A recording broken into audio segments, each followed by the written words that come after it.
गेल्या अनेक वर्षापासून या ठिकाणी याचं काम चालू आहे आणि यामुळे कोकणवासियांना नाहक त्रास सहन करावा लागतो आणि म्हणून यामध्ये अनेक वेळा बैठका झाल्या, परंतु काही कॉन्ट्रॅक्टर काम घेतात आणि काम सोडून देतात.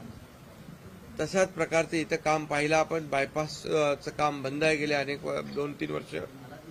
त्याचबरोबर आज गणपती उत्सवासाठी जे चाकरमानी कोकणामध्ये जाणार आहेत त्यांची गैरसोय होऊ नये म्हणून मी स्वतः या ठिकाणी आज पाहणीसाठी आलो. यामध्ये नॅशनल हायवे, स्टेट हायवेचे, PWDचे आणि त्याचबरोबर इतर जे आपल्या संस्था आहेत, या MSRDC असेल, अनेक लोक आहेत आणि त्याचबरोबर यासाठी या पावसामध्ये हे डांबर आणि पाऊस याचं जे काही विरोधाभास आहे त्यामुळे इथे जिओ पॉलिमर टेक्नोप्लास्ट अशा प्रकारचे एक मेथड आम्ही वापरलं. 1 तासामध्ये तो पूर्ण खड्डा पूर्ववत होऊन जातो आणि दुसऱ्या तासाला याच्यावरून ट्रॅफिक ट्रेलर आपण सोडू शकतो. त्याचबरोबर दुसरं आम्ही त्याच्यामध्ये एक आणखी DLC केलं, ती एक टेक्नॉलॉजी या ठिकाणी वापरली. त्याचबरोबर रॅपिड ॲक्शन M60 ग्रेडचं एक मटेरियल आहे, ते टाकल्यानंतर त्याच्यावर रोलिंग केल्यानंतर ताबडतोब त्याच्यावरून गाड्या सोडता येतात. तेही मेथड या ठिकाणी वापरतायत. सगळ्यात महत्त्वाचं म्हणजे प्रिकास्ट पॅनल. जे प्रिकास्ट पॅनल बनवायलाच 15 दिवस, क्युरिंगसाठी 20 दिवस लागतात. म्हणजे एवढे दिवस तर आपण वाहतूक इथे मुंबई गोव्याची थांबू शकत नाही. म्हणून SMC कंपनीने मी सांगितल्यानंतर प्रिकास्ट पॅनल बनवून आणले ट्रेलरवर लोड करून. आणि आता आपण लोणेरेमध्ये आपण पाहिलं, लोणेरे तळेगाव जवळ प्रिकास्ट पॅनल अंतरले आणि त्याच्यावरून आमच्या गाड्या आता आल्या, तुमच्याही त्याच्यावरूनच आलेल्या आहेत. तर हे प्रिकास्ट पॅनल ही 27 आणि 15 अशा एकूण 40 दिवसाचा पिरियड जो आहे तो वाचवला आणि तो तात्काळ या ठिकाणी आणून आपण ते प्रिकास्ट पॅनल अंतरल्यानंतर रोड तयार झालेला आहे.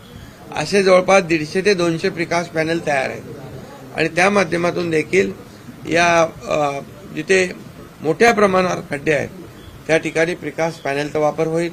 आणि मी मगाशी म्हणालो M60 जे ग्रेड आहे विथ हार्डनर आणि ते जिओ पॉलिमर टेक्नो जो पॅच आहे या माध्यमातून हे रस्ते आपण करतोय. मला वाटतं की गणपतीच्या अगोदर मॅक्झिमम या ठिकाणी ही दुरुस्ती झाली पाहिजे. यासाठी डे नाईट वार फुटिंगवर ही सगळी टीम काम करेल. त्याला प्रायव्हेट ज्या आणखी काही कंपन्या आहेत त्या देखील मदत करतायत. मोठ्या प्रमाणावर टीम वर्क म्हणून या ठिकाणी आम्ही ते करून या कोकणवासियांना कशी यामधून दिलासा द्यायचा, त्यांची गैरसोय दूर कशी करायची यासाठी प्रयत्नशील आहोत. यामध्ये मात्र जे कॉन्ट्रॅक्टर जे कॉन्ट्रॅक्ट घेऊन कामच केलं नाही, बायपासची कामं असतील, सबवेची कामं असतील, अंडरपासची कामं असतील, ती कामं सोडून दिली त्यांनी आणि ते बायपास न झाल्यामुळे ज्या लोकांचा मृत्यू झालेला आहे या मृत्यूला देखील तेच जबाबदार आहेत. आणि म्हणून मी सांगितलंय फक्त टर्मिनेट करून चालणार नाही, ब्लॅकलिस्ट करून चालणार नाही, त्यांच्यावर FIR दाखल केला पाहिजे, गुन्हा दाखल केला पाहिजे, सदोष मनुष्यवधाचा गुन्हा दाखल केला पाहिजे आणि त्यांच्यावर कारवाई करून त्यांना जेलमध्ये टाकलं पाहिजे. तर खऱ्या अर्थाने इतरही कॉन्ट्रॅक्टर याची सबक घेतील आणि अशा प्रकारे काम घेऊन पळून जाणे, सोडून देणे, लोकांच्या जीवाशी खेळण्याचा प्रकार करणे हे थांबेल. म्हणून मी स्वतः याच्यामध्ये वैयक्तिक लक्ष घातलेलं आहे.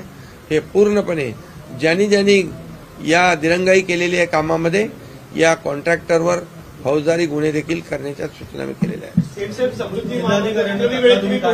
जिल्हाधिकाऱ्यांना मी सांगितलं, SPंना मी सांगितलं, विभागीय आयुक्तांना मी सांगितलेलं आहे की कुणालाही सोडू नका, बिलकुल कुणाची गय करू नका. जे लोकांच्या जीवाशी खेळतायत त्यांना बिलकुल जेलमध्ये टाकलं पाहिजे. तेव्हा पैसे घेत आहेत, फुकट रस्ते करतात का ते?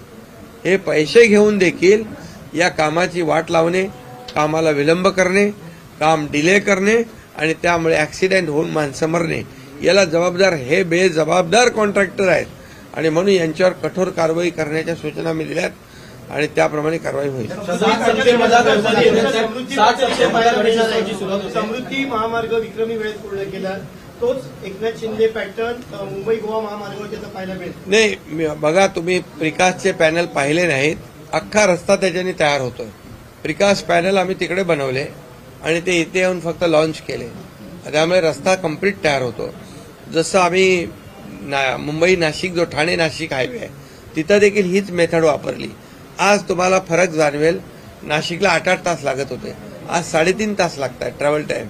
तर यामध्ये देखील आता पाऊस जोरात पडतोय म्हणून पावसामध्ये जे मटेरियल टिकेल ते आम्ही लावतोय आणि पावसानंतर हे सर्व रस्ते जे आहेत हे रस्ते युद्ध पातळीवर होतील, वेळेमध्ये पूर्ण होतील, अशा प्रकारची काळजी आम्ही घेऊ. 7 सप्टेंबर गणेशोत्सवाची सुरुवात होते, तर पूर्वी संपूर्ण महामार्गात त्याची डागडुजी पूर्ण होईल का? म्हणून त्याच्यावर आम्ही जास्तीच्या टीम लावलेल्या आहेत. त्या टीम काम करतायत. इथे सर्व टीम मिळून एकत्र, कुणाचं काम आहे, नॅशनल हायवे आहे का पीडब्ल्यूडीचं आहे असं बघायचं काम नाही. सगळ्यांनी एकत्र येऊन, आणि याच्यामध्ये अनेक लोक एसएमसी सारखे आम्ही घेतले आहेत. आम्ही आमच्या प्रशांत ठाकूर असतील, आणखी काही जे या उद्योगामध्ये काम करतायत, तर त्यांना देखील आम्ही सांगितलंय की तुमची मॅनपॉवर, मशिनरी या ठिकाणी तुम्ही द्या आणि जेणेकरून जवळ याचं जे काही आरएमसी प्लांट आहे तिथून हे आरएमसी मटेरियल उचललं, त्यामध्ये हार्डनर मिक्स केला आणि बाकी जे काय त्याच्यामध्ये फायबर पण आहे, याचा टिकाऊपणा राहण्यासाठी या सगळ्या मेथडचा वापर केलेला आहे पहिल्यांदा.